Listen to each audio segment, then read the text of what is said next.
Okay, we're cracking ourselves up here today. Okay, welcome back to wallyeworkshop.com. We're back in my workshop, and today we got some more rigging to do on the Pro Vs. And what are we going to do today, Mike? Well, Scott, we have a 9.9 Pro kicker here that we're going to be putting on the back of my Pro V here today. And I'm going to need a hand lifting this bad boy. It's pretty heavy. Well, so that's why I'm here. Yeah, he's old, I'm not. Oh, okay, Scott.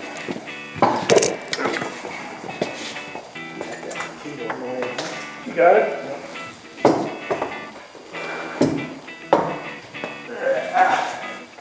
All right, we've lifted the kicker motor up here, and we've got it about where we think it should go. And what we're going to do is we're going to turn the kicker from side to side to make sure we've got room this way and room this way too. So it looks good. It looks really good right there. And also what we're going to do is we're going to trim the big motor up a little bit, and we're going to trim the small motor up a little bit and see the angle of the big motor against the small motor here. So we've got the exact location for the kicker motor.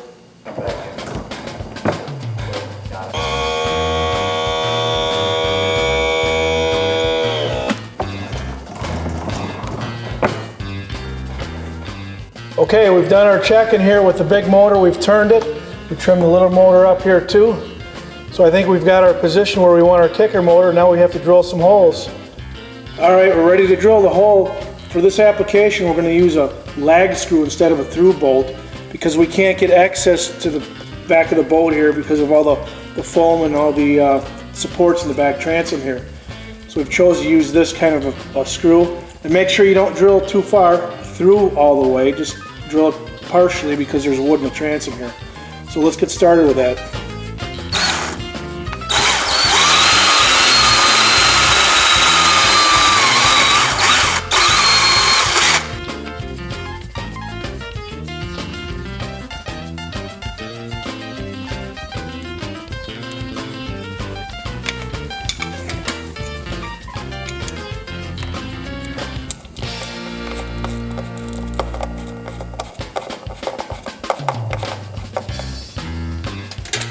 All right, our kicker motor is installed here. There's just a few things left to do.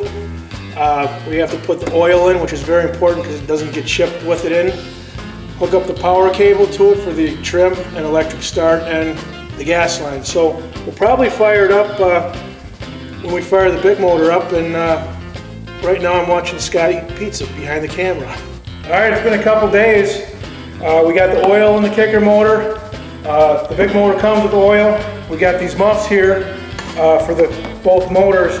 Always run water through the muffs, never run these things dry. We're also going to fire the big motor up, so let's get started.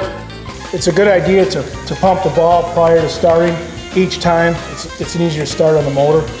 And also pull the choke out when it's cold.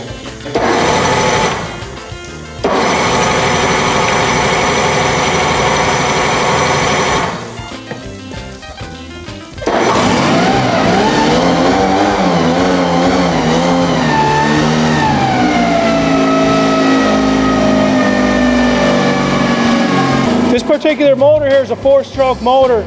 Sometimes it requires a little bit more warm-up time. They're kind of cold-blooded.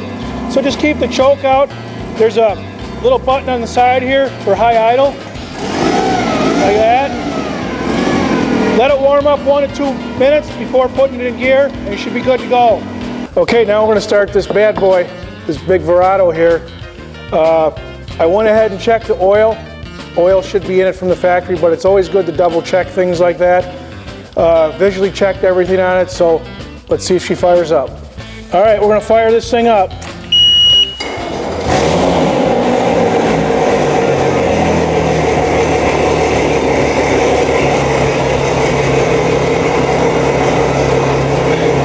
One of the great features of the smart gauges is you can actually go through and check all your voltage, all your water pressure and everything right here, right on the dashboard without even being in the water.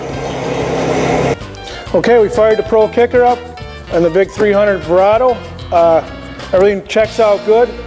Next week we're going to be mounting Scott's Minn Kota on the bow of his boat, so see you next week.